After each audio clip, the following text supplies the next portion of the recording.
Dan ketika berdagang, itu Nabi itu kalau dagang nggak pernah kembali modal, Pak.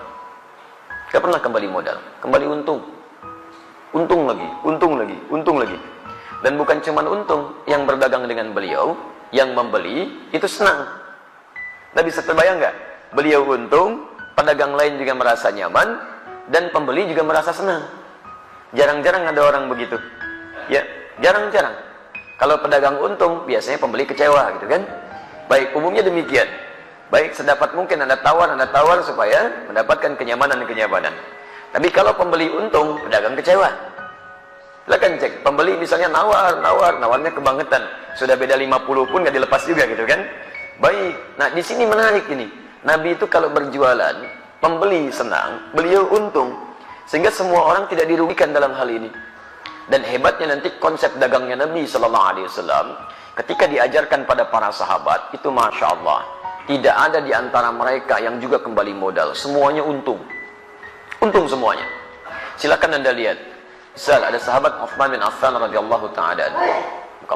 Ada sahabat Abdurrahman bin Auf radhiyallahu ta'ala anhu. Sebelumnya ada sahabat Abu Bakar radhiyallahu ta'ala anhu. Banyak para pedagang di zaman Nabi, teman-teman sekalian, ketika mereka sudah masuk Islam, dilatih oleh Nabi bagaimana cara berislam yang baik dan diterapkan dalam kehidupan sesuai dengan pekerjaan mereka.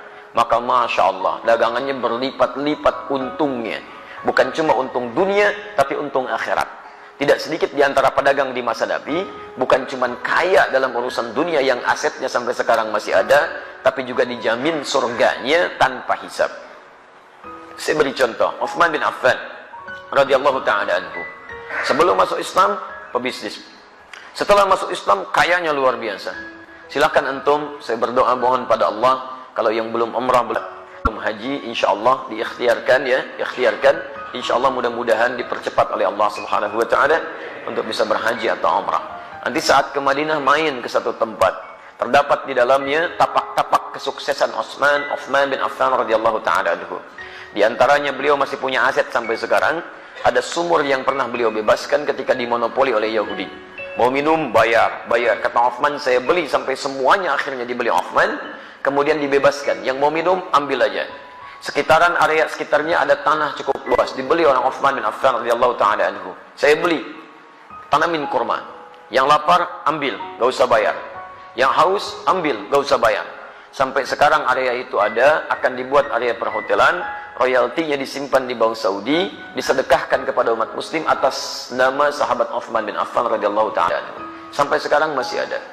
Abdurrahman bin Auf radhiyallahu taala anhu. Itu diembargo, bukan cuma diembargo, dirampas hartanya saat di Mekah. Pergi ke Madinah cuma pakaian yang melekat di badannya. Baik, begitu sampai di Madinah, diterima oleh orang paling kaya di Madinah. Kata orang ini, sami'tu annaka kunta ghaniyan bima ma'na. Saya dengar kamu jatuh fakir saat di Mekah. Kalau ingin kaya lagi, ambil setengah kekayaan saya. Kalau ingin menikah cari pasangan, pilih pasangan terbaik di sini. Maka saya akan fasilitasi. Masya Allah. Teman-teman sekalian, apa jawabannya? Jazakallahu khairan bima ma'na. Semoga Allah berikan balasan terbaik untuk Anda. Arini ainal aswaq. Cukup tunjukkan kepada saya di mana pusat bisnisnya. Dagang. Dipraktekkan ilmu dari Nabi. Modal cuma pakaian. 3 bulan. Jadi orang paling kaya nomor 3 di Madinah. 1 tahun jadi orang paling kaya di Madinah. Yang kapaknya saja terbuat dari emas. Kapaknya. Coba lihat. Orang terkaya di Lampung belum tentu punya kapak. Ya. Orang terkaya di dunia, Bill Gates, 1.300 triliun hartanya. Tanya, punya kapak gak? SMS tuh pagi ini, tanya ya. Abdurrahman bin Auf setahun kapaknya terbuat dari emas. Modalnya apa? Cara bisnis Nabi. Nah, cara ini tidak menghalangi mereka untuk ibadah kepada Allah, kaya dan soleh. Silahkan cek kitab, buka kitabnya Imam An-Nawawi. Imam An-Nawawi punya kitab namanya At-Tibyan fi Adab Hamalatil Quran. Lihat versi Arabnya cetakan Darul Kutub Al-Islamiyah. Warnanya merah marun, halaman 38, paragraf yang pertama, baris 1 sampai baris yang kedua paling atas sebelah kanan. Kata Imam An-Nawawi rahimahullah, sahabat Uthman bin Affan, Abdurrahman bin Auf, ada Abu Darda, itu orang-orang, ada lagi At-Tamimi, itu orang-orang yang luar biasa.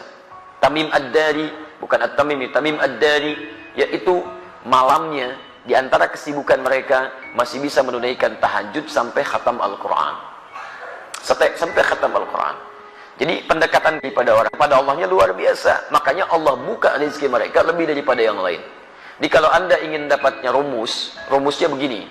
Kalau Anda punya permintaan yang lebih daripada orang lain, maka dekati Allah dengan cara ibadah yang lebih daripada orang lain. Orang lain tidur, Anda bangun. Orang lain sedikit-sedikit tidur, Anda sedikit tidur. Orang lain sedikit-sedikit makan, Anda sedikit makan. Puasa, rajin. Tahajud, rajin. Ikhtiar juga rajin. Nanti dengan ikhtiar itu Allah mudahkan jalan keluar Anda. Wa may yattaqillaha yaj'al lahu makhraja wa yarzuqhu min haitsu la yahtasib. Demikian di Quran surah ke-65 ayat 2 sampai